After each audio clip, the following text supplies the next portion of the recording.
मंजिल उन्हीं को मिलती है जिनके सपनों में जान होती है। पंखों से कुछ नहीं होता, हौसलों से दान होती है। नमस्कार, मैं हूं दिलकुश। आप देख रहे हैं DS class centre YouTube channel. आज हम बात करने वाले हैं अध्याय नंबर 2, एक दल के प्रभुत्व दौर के बारे में। ठीक है, तो पहले तो बात कर लेते हैं संविधान। संविधान हमारा जैसे ही लागू हुआ था, और संविधान जैसे 26 जनवरी 1949 को जो संविधान बना था, यानी कि जो संविधान को अंगीकार किया गया था 26 जनवरी 1950 को इसको अमल में लाया गया था। उसी टाइम इस पे 26 जनवरी 1950 में हस्ताक्षर किए गए थे। ठीक है, हस्ताक्षर किए गए थे। और सुकुमार सेन थे जो पहले जो चुनाव करवाया था फर्स्ट नंबर पे, वो चुनाव सुकुमार सेन ने करवाया था, जो पश्चिम बंगाल के निवासी थे। सुकुमार सेन, ये सुकुमार सेन है आपके, और ये आपकी बुक है। पहले आम चुनाव है जो पहले पूरी तरह से जो चुनाव हुए थे 1950 में हुए थे, और जो उनमें टोटल जो गणना की गई थी 17 करोड़ जो 17 करोड़ थे, उनमें से टोटल वोटिंग की गई थी वहाँ पर 17 करोड़ लोगों के द्वारा। उनमें से जो विधायक थे वो 32,000 के समथिंग विधायक थे, और जो 489 सांसद बने थे, लोकसभा सीट थी उन पे 489 सांसद बने थे।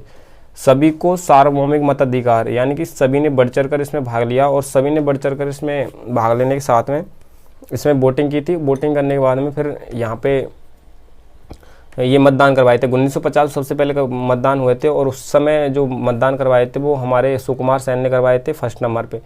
अब जैसे पहले मतदान किस प्रकार से हुआ करते थे, अब मतदान है जो वोटिंग होती है वो किस प्रकार से हुआ। पहले जो वोटिंग हुआ करती थी वो नॉर्मल तरीके से होती थी, उन पे कागज़ पे जिसको आप जो वोटिंग करनी है उसके पे आपकी पर्ची पे नाम लिख दिया जाता था, और उसको आपको उस बक्से में डाल दिया जाता। फिर जैसे जिस व्यक्ति ने आपको वोटिंग की है, और उस व्यक्ति ने वोटिंग किया, जिस व्यक्ति को जो खड़े हुए हैं, यानी कि जो निर्वाचन में, तो उनको जो बॉक्स था उस बॉक्स में से अलग अलग काउंट किया जाता था। उसको गिनने में काफ़ी लंबा समय लग जाता था। तो लेकिन अब ऐसा नहीं है, अब उसकी जगह आधुनिक तौर में आ गए। उसी को हम आज पढ़ने वाले हैं, क्योंकि जो मतदान के जो बदलते तरीके वो किस प्रकार से तरीके बदले। पहले तो नॉर्मली मतदान होते थे, अब इलेक्ट्रॉनिक मशीन आ गई, यानी कि जो ईवीएम है, इलेक्ट्रॉनिक वोटिंग मशीन आ गई, जो ऑटोमेटिकली वोटिंग होती है और काउंटिंग की जाती है। काउंटिंग करने के साथ में उसमें ये वोटिंग होते ही पता चल जाता है कि इसका वोटिंग हो गई है, और ये उसमें कैटेगरी में गया है, उसमें गया है। जिसके वोटिंग की जाती है उसमें इसको साउथ में काउंट कर लिया जाता है। 1999 से इसका इस्तेमाल किया जा रहा है।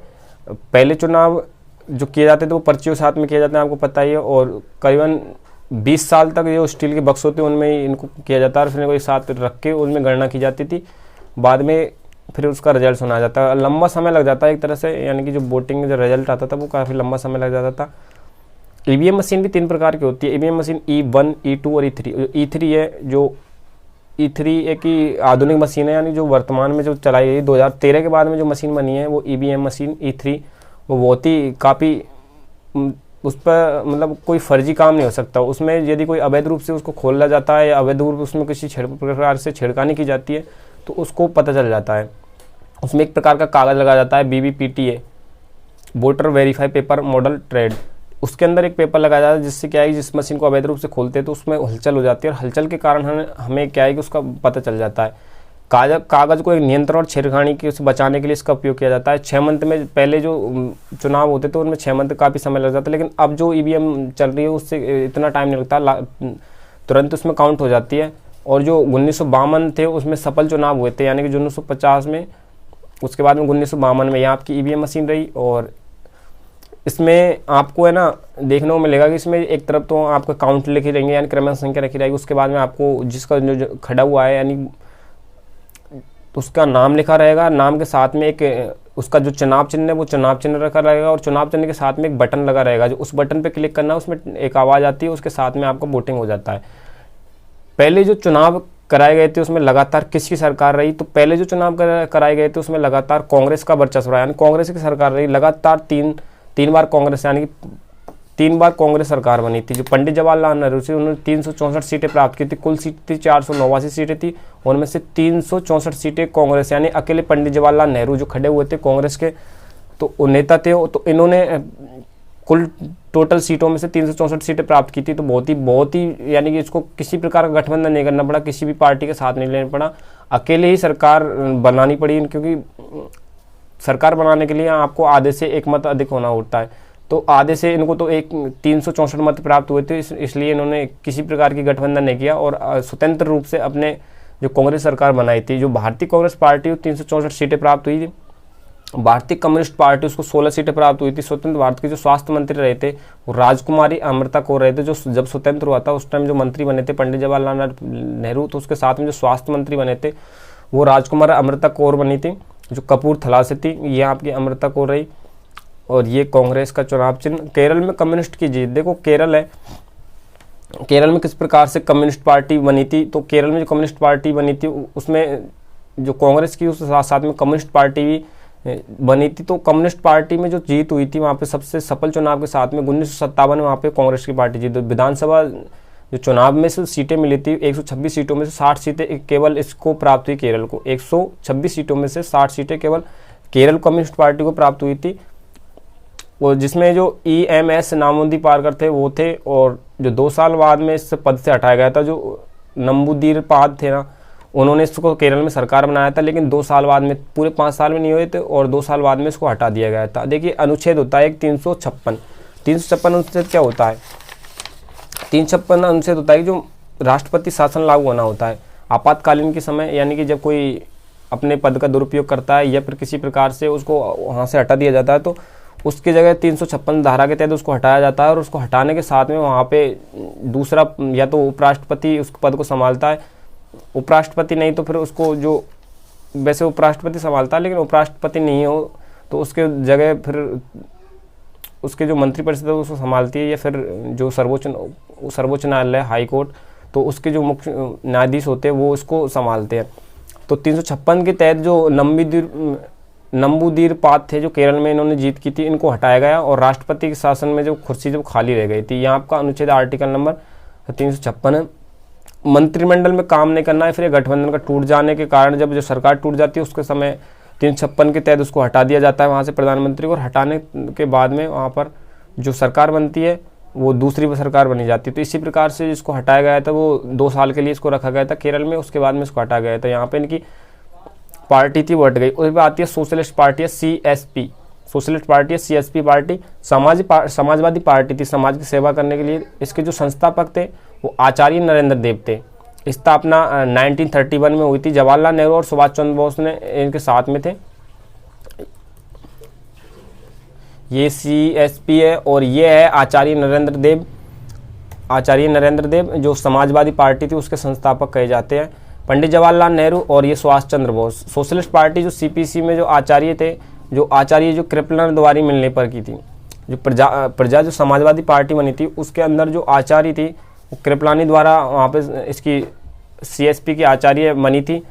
सरदार पटेल थे जिनसे सबसे अधिक मत प्राप्त हुए थे, और JB कृपलानी को सबसे कम। जब प्रथम चुनाव हुए थे, यानी जो प्रथम प्रधानमंत्री के लिए जो चुनाव हुए थे, पंडित जवाहरलाल नेहरू प्रधानमंत्री बने, तो उससे ज़्यादा तो इनको जो खड़े हुए थे इसमें सरदार पटेल भी खड़े हुए थे और JB कृपलानी भी खड़े हुए थे। उसमें जो पंडित जवाहरलाल नेहरू थे उनको कम वोट मिले थे, लेकिन